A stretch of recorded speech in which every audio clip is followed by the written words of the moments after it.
don't even know what stuff I'm willing to take down. All right, chapter 17. In chapter 16, Brian got Derek loaded up on the raft and decided to begin their journey. They held their luck. Where the river left the lake, it cut a deeper channel into the soft bottom. It took Brian half an hour to move the raft down the side of the lake, pulling it along by hand, and where the river exited, he moved to the left shore and stopped for a moment. One last thought. He could still go back. It would be easy to take the raft back around the lake and possible, though certainly not easy, to drag Derek back to the shelter. Once they were on the river with the current, he would not be able to. But he hesitated only a moment. Any choosing was already finished, and he shook his head. It was done. He climbed onto the back of the raft, kneeling at Derek's feet as he had before, and used the pole to push it away from the bank and out into the current.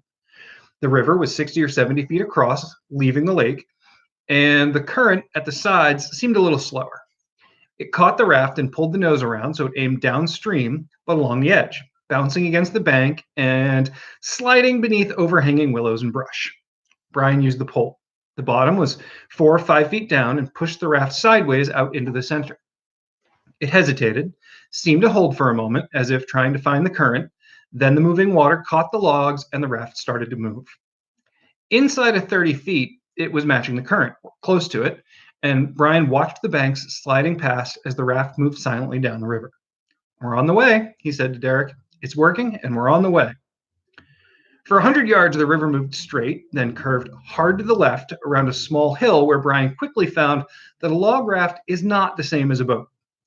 The current was not fast. As he had guessed earlier, it was about the speed of a person walking, but it was steady and strong.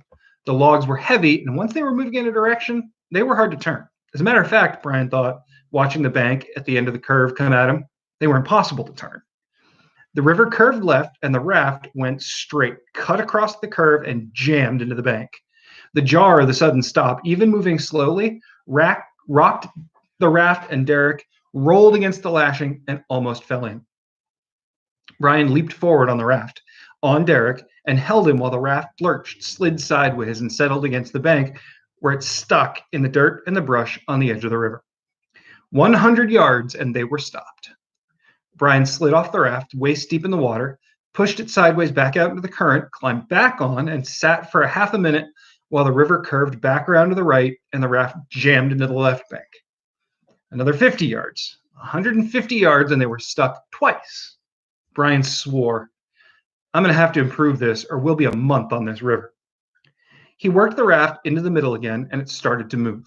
This time, as they came into a shallow curve and the raft started to move straight, he waited until the raft was close to the shore and used the pole to jam into the bottom and fend off. He still shot wide on the turn, but they didn't jam into the bank, and by the 5th curve, he'd found a way to use the crude paddle to steer the raft. He would come in close to the shore on the inside of a curve, then as soon as the raft was around it, he paddled the stern over and aimed it down the center of the river and fought to keep it in the middle.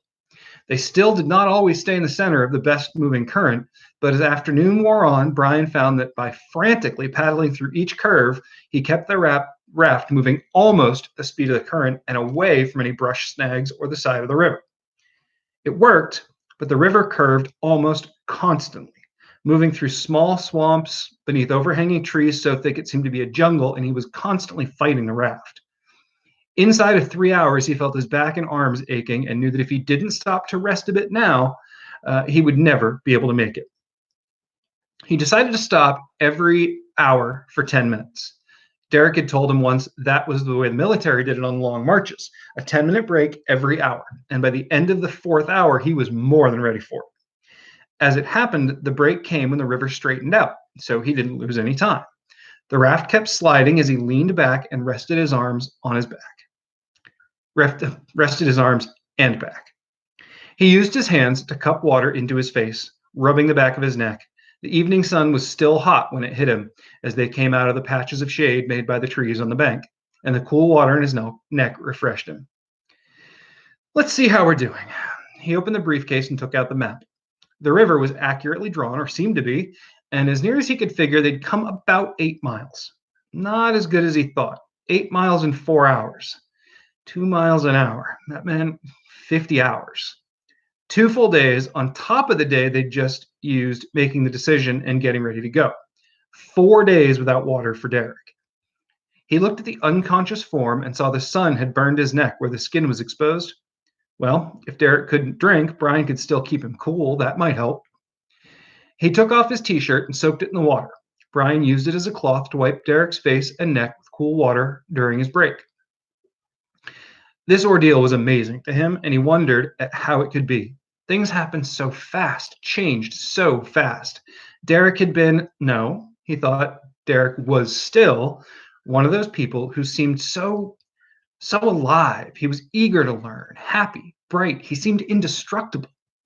Even now, lying on his side in the evening light, his chest rising and falling as he breathed, he looked like he could wake up any second. Cut down. That's how Brian thought of him.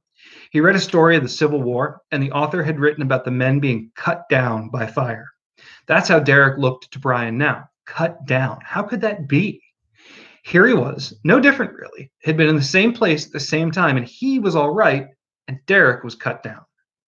He wiped Derek's face several times. All this time, the raft had kept moving, and when his break was over, he saw they were coming into another bend. He put the t-shirt back on, wet, and picked up the paddle and started to work, swinging the stern of the raft, keeping it in the middle of the current. It would be dark in an hour or so, but he thought that wouldn't matter. His hands were raw from the rough wood of the paddle, and he thought that wouldn't matter either. All that mattered now was to keep moving. There we go. There's chapter 17. 2 chapters